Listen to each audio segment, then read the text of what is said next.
আমরা তেলের দাম বাড়াই নেই, আমরা সরবরাহ কমাই নেই, আমরা সরবরাহ করে যাচ্ছি। তারপরে পেট্রোল পাম্পের সামনে দীর্ঘ লাইন। তো ভাবছি এখানে প্রত্যেকেই কোঅপারেট করতে হবে। আমিও মানে জনগণের কাছে এবং যারা নাকি গাড়ি চালায় তাদের কাছে আমার একটা আহ্বান থাকবে যে আপনারা প্রয়োজনের বেশি তেল নিয়েন না। আমরা তেল সরবরাহ করছি এবং সরবরাহ করে যাব, আমরা যতক্ষণ পারবো আমরা চেষ্টা করে যাব। আমরা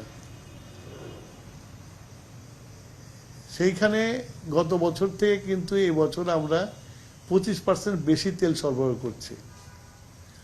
গত 2 দিন, ঈদের দিন আর ঈদের পরের দিন সরকারি ছুটি ছিল, আমাদের যে ডিপোগুলো আছে ডিপোগুলো বন্ধ ছিল, সেই জন্য তেল সরবরাহ করা হয়নি। আজকে সকাল থেকে আবার ডিপোগুলো চালু হয়ে গেছে, তেল আসছে, তেল পাবে, পেট্রোল পাম্পে তেল পাবে। এগুলো নিয়ে মানে এই লাইন দেওয়ার প্রয়োজন আছে বলে মনে করি না। আমি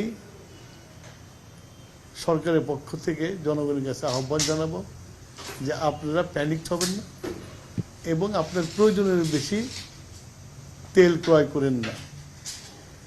যতটুকু পর্যন্ত ততটুকু নেন। আশা করি আমাদের তেলের সরবরাহ সবসময় থাকবে, সবসময় পাবে। প্রয়োজনের বেশি তেল নিলে, স্টক করলে ভিড় বাড়বে, লাইন বাড়বে। সেই জন্য সবারকে সচেতন হওয়া দরকার। এটা তো বাংলাদেশ সরকারের একার সমস্যা, সারা পৃথিবীর সমস্যা।